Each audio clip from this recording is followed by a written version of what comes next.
Assalamu alaikum wa rahmatullahi wa barakatuh. Your Excellency, Ismail Omar Gele, the President of the Republic of Djibouti. Your Excellency, Dr. Abiy Ahmed, the Prime Minister of Federal Democratic Republic of Ethiopia. Your Excellency, Mohammed Abdullahi Farmajo, President of Somalia. Your Excellency Hassan Ali Khaire, the Prime Minister of Somalia. Representatives of the chairperson of the African Union, if they are here.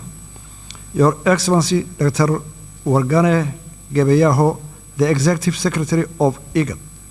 Your Excellency, Donald Yamamoto, the U.S. Ambassador. Excellency, distinguished guests, ladies and gentlemen, all protocols observed, good afternoon. Mr. President and Chairman as well, first and foremost, let me say that it's a great pleasure to be here with you today and to participate the continuation of the dialogue between Somaliland and Somalia. Allow me to extend my sincere appreciation to the regional, continental, and international community for your presence here today to discuss a topic of great importance to the Horn of Africa. Allow me to further thank His Excellency, President Ismail Omar Gele, and the people of Djibouti for their warm and brotherly hospitality in welcoming us in this beautiful country. Though we may be separated by land and sea, nothing will diminish the important role you all play and will continue to play in your efforts to bring peace and stability to the African continent. The region is suffering from a combination of unprecedented challenges, which range from the COVID-19 to environmental and socio-economic issues. Regional cooperation and hegemony is urgently required to steward the vulnerable to more prosperous and stable future. Restarting of these mediation talks with international support is an important factor in securing a more sustainable future in the fulfillment of onerous and worthy duty of building a safe, secure, and stable relationship for the people, for Somaliland and Somalia. Excellencies, allow me to stress the current phase that we are entering is a crucial in shaping the future of the future bilateral relationship between our two neighboring countries, regional stability, and sustainable and prosperous future for the Horn of Africa. However daunting or important such a task is, I remain confident and optimistic that through our and your attention, commitment, hard work, and dedication, we will be able to contribute to the peace and security landscape across the continent of Africa. Excellencies, allow me to present a brief historical background on how we got to where we are today. Republic of Somaliland received its independence from the United Kingdom 26 June 1960. Notification of that independence was duly registered with the United Nations, and 35 countries recognized Somaliland. Somaliland voluntarily united with Somalia 1st July 1960 to form the Somali Republic. The union was not legally binding, as the Act of Union was never formally signed. Therefore, the unification effort fell short of the requirements mandated by domestic and international law. From the beginning, the union malfunctioned as Somaliland people were hugely oppressed. The people of Somaliland expressed their displeasure with the union by overwhelming voting against the new constitution in the referendum held in 1961 and followed full-scale struggle against the Somali Republic. The result in the collapse of Somali Republic in 1991 and the restoration of the independence of the Republic of Somaliland 18 May 1991.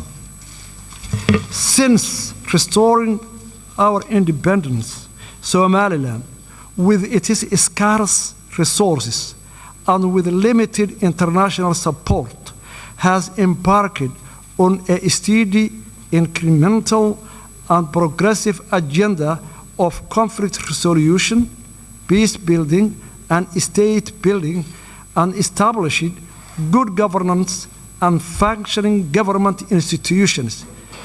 We conducted a constitutional referendum in which 97% of Somalilanders voted to support the constitution and the independence. Somaliland, during that period, has made rounds of multi-party free and fair elections, including 3 rounds of presidential elections, 2 rounds of local council elections, and a parliamentary election.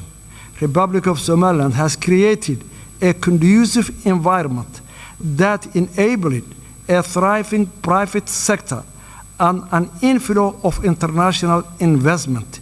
Somaliland has played an important role in the peace and security of the region and has been a reliable partner in the fight against terrorism, piracy, human trafficking, money laundering, and other forms of organized crimes.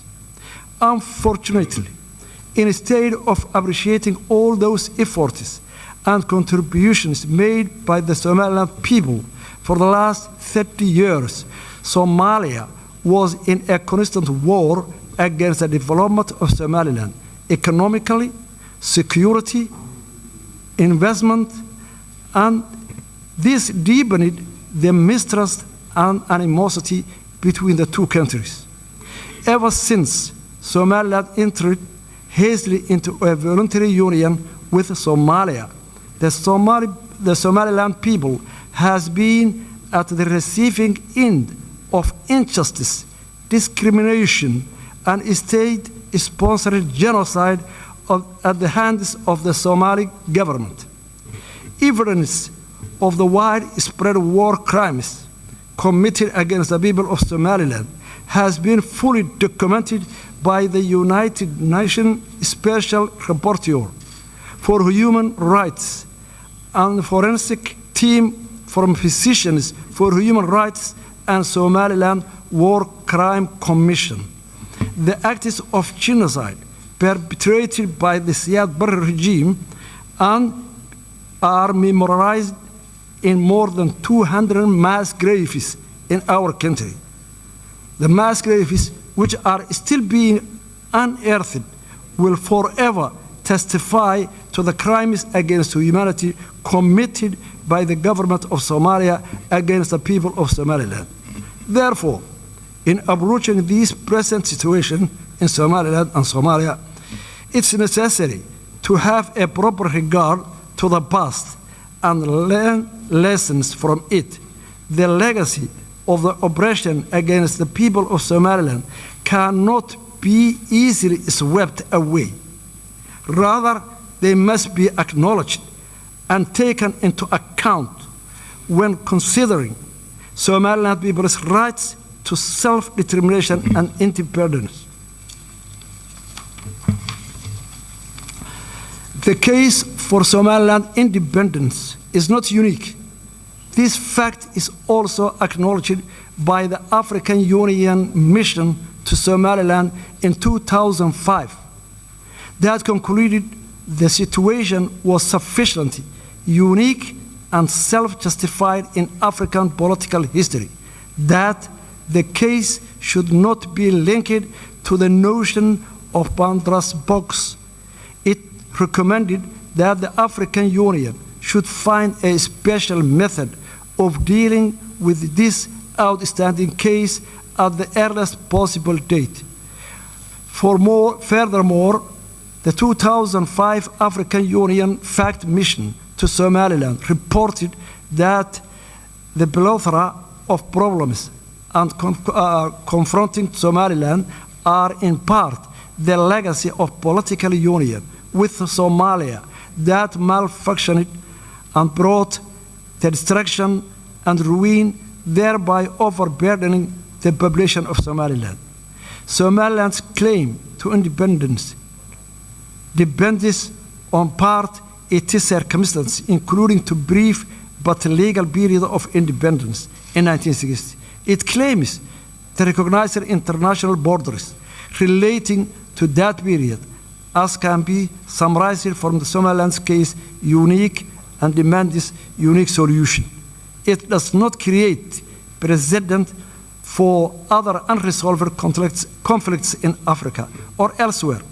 Somaliland's legal case for independence is the conformity with the international law. Somaliland satisfies the statehood criteria as set out in Montevideo Convention of 1933. Somaliland fulfills the conditions set out in Article 4P of the Constitutive Act of the African Union, which enshrines respect of borders existing on the achievement of independence, since Somaliland borders correspond to those received upon independence from the Great Britain. Somaliland is fully aware that the African context, the exercise of the right to self-determination is linked to the principle of respect for respecting boundaries. Somaliland's case for independence involves restoring borders of it possessed both as a colonial entity as an independent state. Between 1991 and 2000, the Organization of African Union considered to the break-up of two other unions. In 1989, Senegal opted to terminate its 7-year merger with Gambia as Senegambia Federation, and in 1993, Eritrea, formerly seceded from Ethiopia. Furthermore, in supporting the Comprehensive Peace Agreement signed in 2005 and subsequently independence of South Sudan and its admission to the African Union, the African Union has accepted the break-up of Southern Sudan. The International Court of Justice, in its legal opinion on Kosovo, declared in 10-4 vote that the declaration of independence of Kosovo of the 17th February 2008 did not violate general international law because the international law provides no prohibition on declaration of independence. Furthermore, the Arbitration Commission of Peace Conference to Yugoslavia produced a series of opinions on the validity of new states' claim to independence and conditions for recognition. The Commission determined, inter alia, the break-up of Yugoslavia was a case of dissolution rather than cession. Somaliland's pursuit of independence is not a case of cession, but rather dissolution of voluntary union between independent states. A number of African Union member states are also the product of failed union. Mali, Senegal, Gambia, and Egypt have all withdrawn from unions with their borders intact. The African Union has also accepted the independence of territories never previously enjoyed full sovereignty. Following the failure of the unity government, Republic of Somaliland exercised its inherent right to self-determination, which are consistent with the preamble of the United Nations 1948 Universal Declaration of Human Rights. Somaliland has long argued that Somali Republic was two united countries. the failure of the unity government provided adequate ground to the restoration of our independence. We believe in that the key to sustainable and peaceful future lies in the honest and sincere dialogue between Somaliland and Somalia under the auspices of neutral and impartial international mediation mechanism and a guarantor. Somaliland remains committed to peaceful coexistence with Somalia. However, Somaliland insists in that the dialogue should be a two-state process with a substantive agenda that addresses the core issues of the dispute. Today, how can we proceed to this dialogue if the previously signed agreements in London, Istanbul, Accra, and Djibouti were not implemented yet? We cordially propose that a serious mediation mechanism and a guarantor should be in place for this new round dialogue. We thank Somalia for their sincere apology to the horror of yesteryear committed in Somaliland. The current generation of Somalia was, of course, not responsible for what the previous generations did, but it is acknowledgement of the wrongdoings of previous generation is significant and heartfelt appreciated by all Somalilanders. But with acknowledgement also comes responsibility. Responsibility for the damage that horror caused. Words are not enough. Again, words are not enough. The horror of the past requires more than words. It requires actions. The act of recognizing and supporting the independence of Somaliland would go a long way to heal the wounds of the past and enable our states to embrace each other in our independent but closely interwoven futures. I am confident that we can build a bright future together as a brotherly, neighboring nations and for our own people and our region. Thank you very much.